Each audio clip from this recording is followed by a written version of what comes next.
All right, so here's the last part for our discussion on parallel and perpendicular lines. So this time we will be writing equations of perpendicular line. So in this case, we have a multiple choice. We are given a line which is y equals 1 over 3x minus 1. We need to write an equation that passes through this given point, which is 2, 4, and it has to be perpendicular, okay? So remember, when your lines need to be perpendicular, your slope need to be opposite and then reciprocals of each other. So given that our slope here for this line is 1 over 3, then the slope of the second line needs to be the opposite sign. So this is a positive 1/3. It's going to be negative.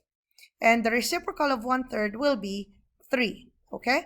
So we have a slope of -3. Now, given just that information, you can already remove some of the options in this multiple choice. Since our slope is -3, definitely you can already drop A, and same thing with letter B. So you just have to choose between C and D, since both of them has -3 as the slope. So now, what do we do to find that equation? Well, we are given, again, a point. So since we are given a point, we cannot write it in slope-intercept form yet. So we will work it through using the point-slope form. And so we will have y minus the y value, which is 4, is equal to our slope now, which is -3, x minus the x value, which is 2.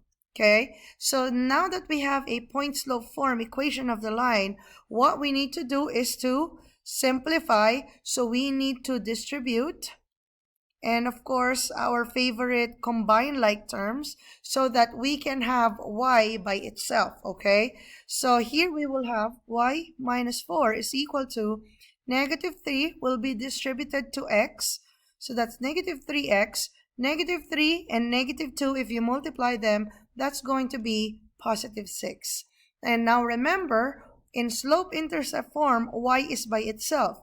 So you have to add 4 on this side, and you add 4 over here, and so our equation will now be -3x plus 10. And looking at our choices, it's going to be letter D. Okay? So it's very important that you recognize what information you are given. Are you given a slope and an intercept? Are you given a slope and a point? And from there, you can make a decision as to how you can write your linear equation, since we have 3 different forms of the line. Okay? So try this next example on your own. And we have a line that passes through 1/8, and it has to be perpendicular to this given line, y is equal to 2x plus 1. Go ahead, write it down. So again, since our line needs to be perpendicular, we look at the slope, which is 2, which means the second line will have a slope that is opposite and reciprocal of 2. So that's going to be -1/2. And since we are given a point 1/8, we can use the point slope form and write it down using the formula y minus our y, which is 8, and then our slope, new slope, which is -1/2, times x minus the y x value, which is 1. So if you simplify, you will have to distribute, and then you combine like terms. Now you will see that we need to add 8 in this side, and so 1/2 plus 8 is actually 8 and 1/2, which you can also write as 17 over 2. And so the perpendicular line to y equals 2x plus 1 that passes through 1/8 is going to be y is equal to -1/2 x plus 17 over 2. Okay? So let's use an application of our parallel lines and perpendicular lines, okay? So if you try to look at this scenario, we have an architect that uses software to design the ceiling of a room. So the new beam will be perpendicular to the existing beam. So the existing beam is this one in red. So it has to pass through the corner that is represented by the blue point. So in this scenario, there is an existing beam, and there has to be, the architect needs to create a perpendicular beam, and it needs to pass through this point. So what will be the equation that will represent the new beam? Okay. All right. So since the scenario requires us to have perpendicular beams, okay, then we need to make sure that we know what is the slope of this existing beam, okay? So the slope, let's represent it as M1, okay, of this beam. It's up to you if you would like to do it by computation, y2 minus y1 over x2 minus x1, or since because it's given as a graph, you can just do your jumping rise over run, okay? So let's use this point over here as our reference. And you will see, sorry about that, and you will see that the next intersection is going to be this point over here.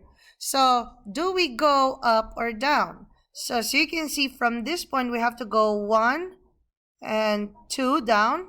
Oops, sorry. So that's going to be 2 down. All right. So we will have a -2. And then we have to go to the right.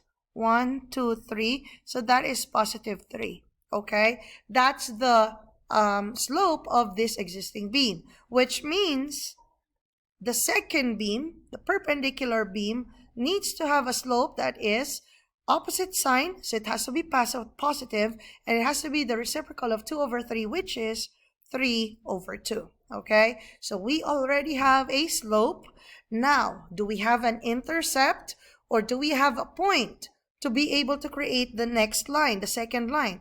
In this case, as you can see, we have a specific point, and this point is given at that distance is 12 and that is 10.